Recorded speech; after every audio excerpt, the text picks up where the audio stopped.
wabeerawo akaseera akazibu abantu bangi ke tuyitamu. Akaseera ko ng'otubidde mu nnamungi w'ebizibu, wakati mu butamanya wa gy'olina kuddukira, n'otunula ku kkono nga tolaba luggi luggule, n'otunula ku ddyo nga tolaba luggi luggule, n'otunula mu b'eŋŋanda nga tolabamu gw'osobola kweyabisa, n'otunula mu b'emikwano nga tolabamu gw'osobola kugamba nti kino kyempitamu, anti ng'eyandikusaasidde ke kaseera ako kaabadde alinda.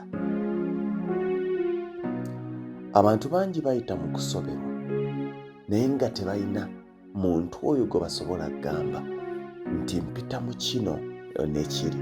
Lwaki? Kubanga oyo gw'ogenda okukigamba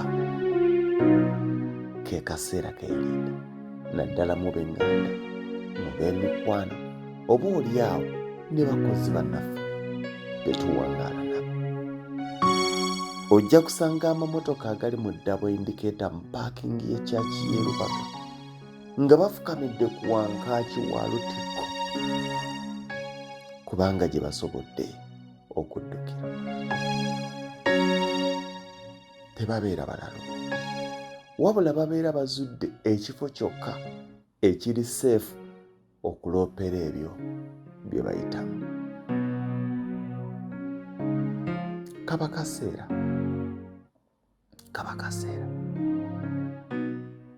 Abantu bangi si lwakuba tebalina mikwano, si lwakuba tebalina baŋŋanda, wabula wabaawo akaseera ako ng'abantu abo wadde obalina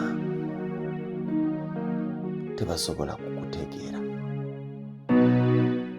kyebava baddukira ku masinzizo.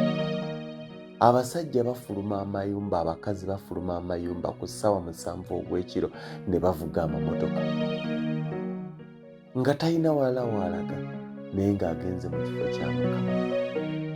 Amugambe Katonda byensusseeko, simanyi kiki kye nsobola kuzzaako.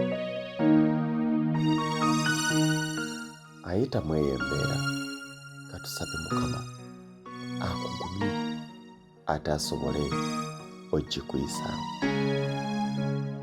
Waliwo olugendo olukaluba, waliwo olugendo oluzitowa, naye ng'amazima olina dduyitamu wekka, mpozi ne Katonda wo.